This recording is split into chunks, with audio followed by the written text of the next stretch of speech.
আর অন্যদিকে ভাঙচুরেরও তদন্ত করছে সিবিআই, অর্থাৎ 14ই আগস্ট যে ভাঙচুর, সেই ভাঙচুরের তদন্তে আজকে মীনাক্ষী মুখোপাধ্যায়কে, সিপিআইএম নেতা মীনাক্ষী মুখোপাধ্যায়, তাকে তলব করলো সিবিআই। টানা 2 ঘন্টা জিজ্ঞাসাবাদ হয় সিজিওতে।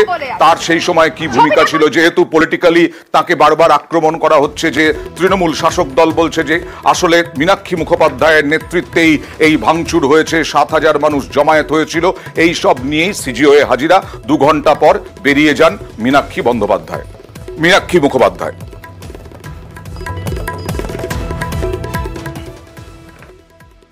নির্যাতিতা দোষীরা যাতে দ্রুততার সাথে তারা শাস্তি পায়, তার জন্য যেটুকু সাহায্য করার সেই সাহায্য করতে এসেছিলাম। ওনারা সাহায্যের জন্য ডেকেছিলেন। নির্যাতিতা দোষীদের শাস্তি চাই, সেই শাস্তি দেওয়াতে যদি তদন্তের কোনো কাজে কোনো সাহায্য আমাদেরকে করতে হয় আমরা করব।